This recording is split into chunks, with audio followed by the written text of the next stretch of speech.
After Forever stopped because after, for me, 13 years of loyal service and 5 albums, there wasn't 100%, 200% input left.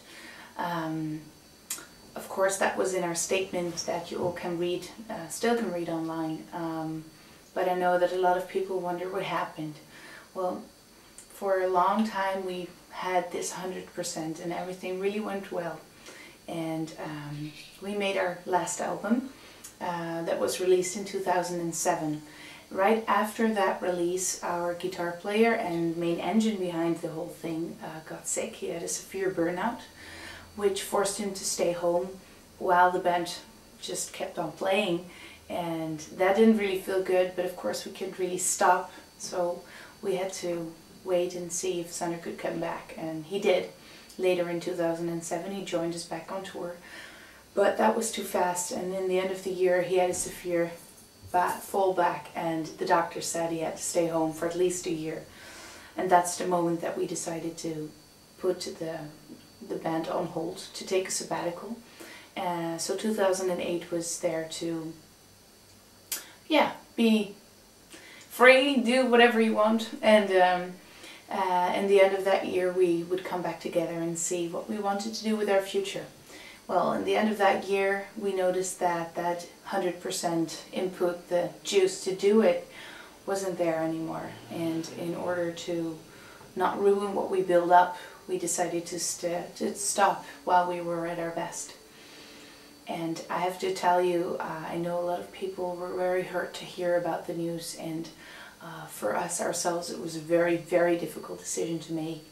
I really had to mourn After Forever. It was really part of my life for such a long time. I could not even imagine my life without it, and all of a sudden it was gone. So trust me, it was hard on us too, and yeah, I needed some time to think, okay, what's next? Because you just don't shake off these years and these 5 albums and everything you did, so yeah.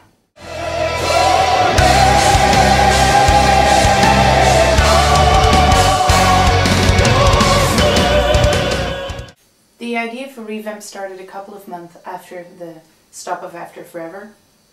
I needed the time to mourn the band and to think, okay, what's next? Because I have studied vocals and music. I can do a lot of different things. Do I want to come back with a metal band, or maybe do I want to sing in a musical or go and do opera or do different kinds of music? I'm interested in a lot of things, but my heart lies with metal, and I really wanted to come back with a metal band soon. So ReVamp's name and plan started out in April 2009, and that was also the moment that I thought, okay, I wanted to be a band. I wanted the music to be heavier than After Forever. You would go out and make a new band in the same genre as After Forever was in, but I didn't want it to become like an After Forever cover band. I really wanted it to have a sound of its own. So yeah, that was April 2009.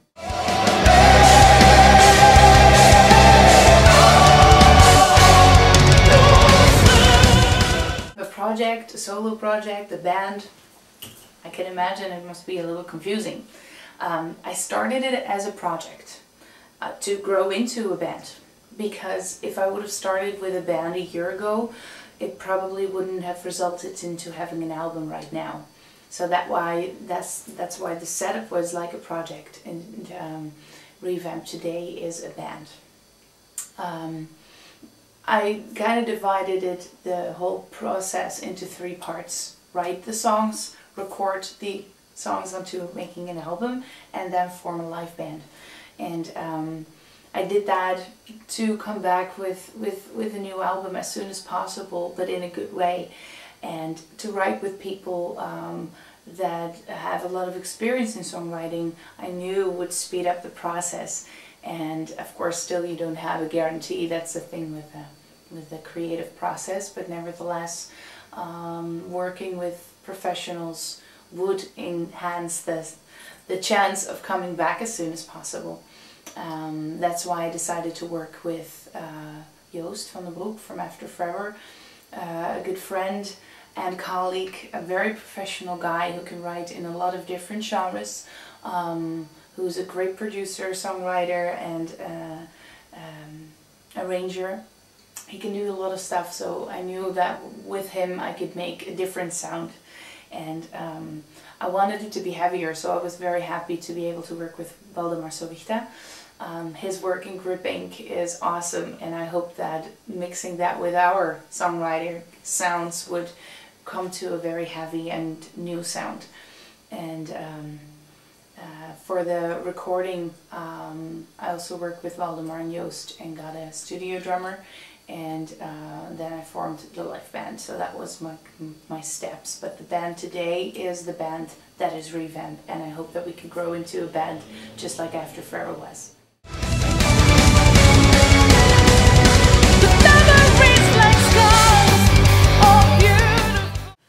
It literally means to redo or to renovate, but to me it meant like it's giving new energy to my career. After 13 years of After Forever, you start something new, and I felt the name really adds something to this new step.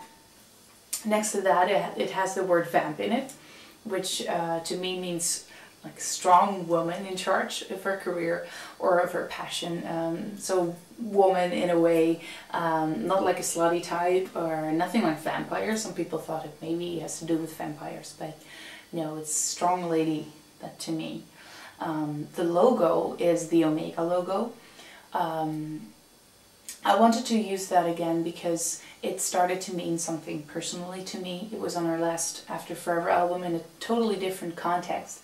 I tattooed it on my wrist when After Forever stopped as a token, as a symbol for everything that's good about music, and I really wanted it integrated in ReVamp's logo again, and the design team that made this logo and the entire artwork came up with this, and I was so happy with it. It really is a next step also with this symbol.